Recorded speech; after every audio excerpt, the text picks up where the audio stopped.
নমস্কার, আমি কলকাতা থেকে রিনিস ডে আউটের রিনি বলছি। কেমন আছেন আপনারা সবাই? আশা করি আমার সকল দর্শক বন্ধুরা ভালো আছেন। সকলের সুস্থতা কামনা করে একটা নতুন ব্লগের শুরু করেছি একটা নতুন দিনের সাথে। সকাল সকাল দিন শুরু হলে কাজের একটা আলাদাই এনার্জি থাকে। ডিপ ক্লিনিংয়ে একেবারেই না গিয়ে খুব অল্প সময়ের মধ্যে একটু উপর যতটুকু এরিয়ার মধ্যে আপনাকে সারাদিন কাজ করতে হবে সেইটুকু জায়গা যদি একটু সুন্দর করে পরিপাটি করে গুছিয়ে নেওয়া যায় তাহলে কিন্তু চোখের এবং মনের দুটোরই প্রশান্তি মেলে। সুন্দর নিটোল পরিপাটি করে সাজানো গোছানো ঘরে বসে আমরা ছোট বড় যেমন কাজই করি না কেন সেই কাজ করার জন্য আমরা একটু আলাদাই মোটিভেশন পেয়ে থাকি, তাই না? তাই যেই দিনই আমি সকাল সকাল একটু ঘুম থেকে উঠে পড়তে পারি সেই দিনই আমি চেষ্টা করি আমার ঘরের জন্য 15 থেকে 20 মিনিট সময় বের করে ফেলার। এই যে আজ যেমন করে ফেলেছি, সকালবেলায় উঠে একটুখানি বেডটা সেট করে ফেলা। তারপরে এই মিস্টার সেন সকালবেলায় ঘুম থেকে উঠে কি সুন্দর দেখুন টেবিলটা সাজিয়ে রেখেছে আমার জন্য, 2-3টে এঁঠো কাপ সাজিয়ে রেখেছে, বাজার থেকে যা যা বাজার করে এনেছে ভেজিটেবল সেগুলো সাজিয়ে রেখেছে, সমস্ত ওর টি শার্ট প্যান্ট সমস্ত ডাইনিং টেবিলে সাজিয়ে রেখেছে। এইগুলোকে এখন আমাকে কি করতে হবে, সমস্ত জায়গার জিনিস জায়গায় তুলে ফেলতে হবে। এইগুলো আমি এখন করব। তারপরে এই কিছুই না, এই টেবিলগুলোকে একটুখানি ক্লিন করব, সোফাগুলোকে একটুখানি পরিপাটি করে গুছিয়ে নেব, ব্যাস এতটুকুই। আমার রান্নার কিছুটা জোগাড়জাটি মানে ওই প্রথম পর্যায়ের কাজগুলো দিদি করে দিয়ে যায়, তাই আমার অনেকটাই উপকার হয়। আর আজ যেহেতু মিস্টার সেনের লাঞ্চ অফিসে, তাই একটু দেরিতেই আমি রান্নাটা শুরু করব। তাই ভাবলাম যে সমস্ত এই দিকের কাজগুলো কমপ্লিট করে নিই, তারপরেই একেবারে কিচেনে রান্নাটা স্টার্ট করব। চিকেন আর চিংড়ি মাছ আমি ফ্রিজ থেকে বের করে রেখেছি বেশ কিছুক্ষণ আগে, কারণ ওগুলো ডিফ্রস্ট হতে কিছুটা সময় লাগে। আজকে আমার রান্না হবে চিকেন স্ট্রু আর এঁচোড় চিংড়ি।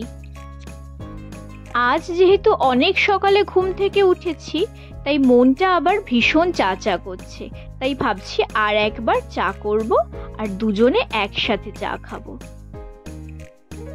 চা প্রেমীদের চা খাওয়ার কিন্তু নির্দিষ্ট কোনো টাইম নেই, 24 আওয়ার্সই টি টাইম।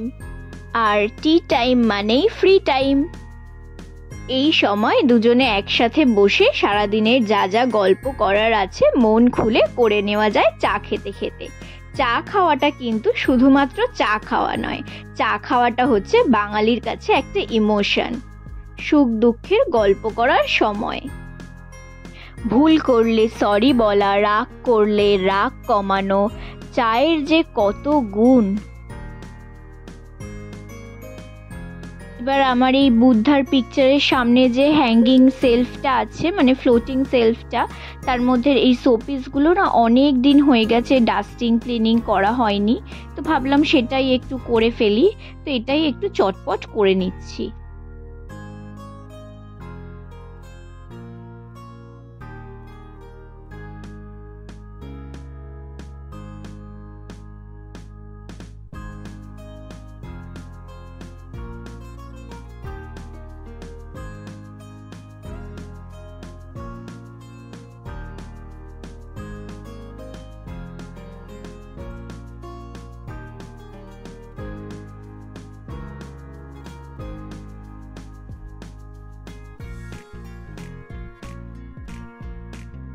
ফ্রিজ ম্যাগনেট কিন্তু এখন ভীষণ ট্রেন্ডিং, তো আমারও ভীষণ ভালো লাগে, আমিও আস্তে আস্তে কালেক্ট করছি।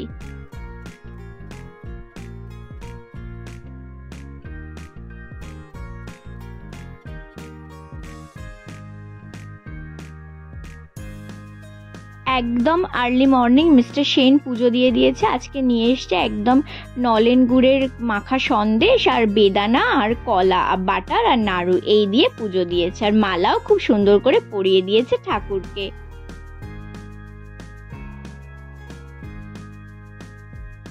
আমার চ্যানেলে চিকেন স্ট্রুয়ের তো ইন ডিটেলস রেসিপি দেওয়া আছে। আমি আজকে করছি চিকেন স্ট্রু। চিকেন স্ট্রুয়ে কিছু না, রসুনটা একটু বেশি দিলে ভালো লাগে, গার্লিকের ফ্লেভারটা বাটারের সঙ্গে মেল্ট যখন হয়ে যায় তখন ভীষণ সুন্দর লাগে। তো এরপরে আমি ডুমো ডুমো করে কাটা একটু গাজর, আলু আর পেঁপে দিয়েছি। বিনস দেবো কিন্তু একদম এন্ডে দেবো। তো এগুলো একটু ভালো করে ফ্রাই করে নিলাম আর অল্প একটু আদা দিয়েছি।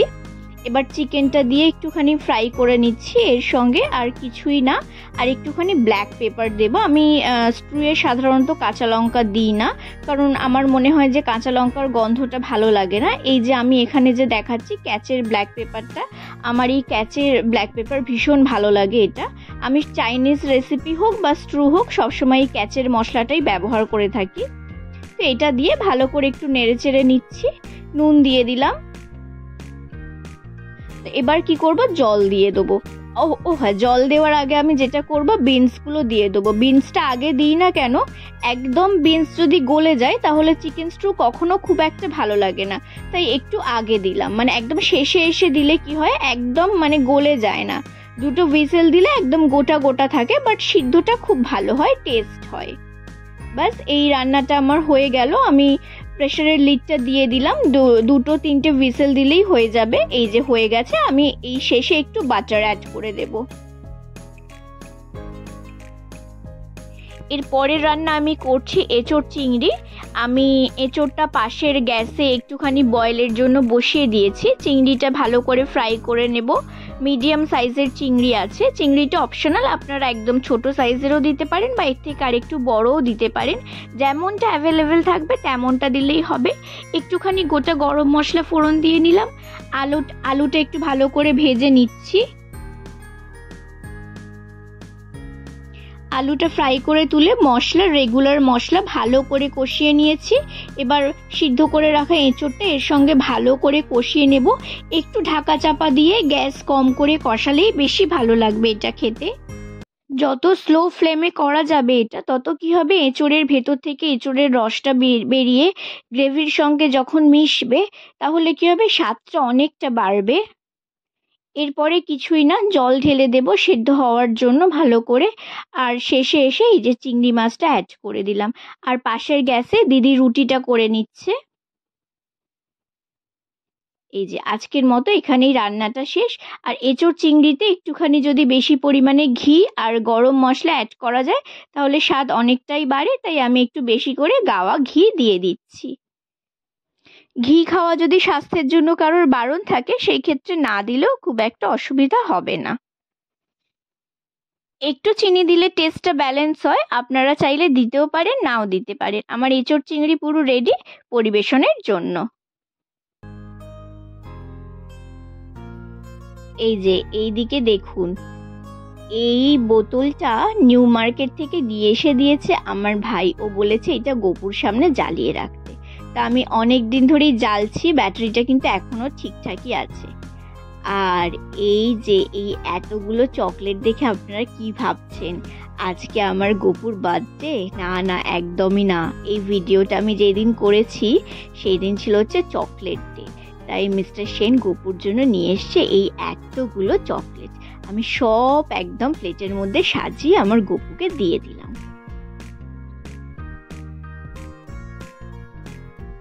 দিদির বাড়ি চলে গেছে।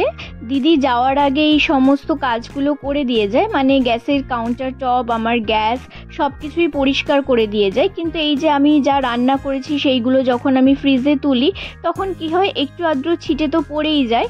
এবার আমি স্নান করতে যাওয়ার আগে আবার একবার এগুলো ভালো করে ক্লিন করে নিই, কারণ ওই স্নান থেকে এসে না এইগুলো আর করতে আমার একেবারেই ভালো লাগে না। তো এটাই করে নিচ্ছি, আর কিছুই না। আমার মোটামুটি আজকে সকালের কাজ কিন্তু একদম কমপ্লিট হয়ে গেছে। এবার আমি স্নান করতে যাওয়ার আগে আর একটা কাজই করব। এই যে আমার সমস্ত ইনডোর প্ল্যান্টগুলো আছে এগুলোকে আমি ভালো করে স্নান করিয়ে দেব, আর এগুলোকে একটু জল দিয়ে দেব, আর তারপর জলগুলো ঝরার জন্য আমি কাউন্টার টবের ওপর রেখে দেব। তাহলে বন্ধুরা আজকের ব্লগটা এখানেই শেষ করছি। যদি আমার এই ছোট্ট ব্লগটা আপনাদের ভালো লেগে থাকে তাহলে একটা লাইক করে দেবেন, আর আমার চ্যানেলটা সাবস্ক্রাইব করে আমার পাশে থাকবেন। আপনারা এতক্ষণ দেখছিলেন রিনিস ডে আউট। আগামীতে ফিরে আসবো আবার নতুন নতুন কোনো ব্লগের সঙ্গে।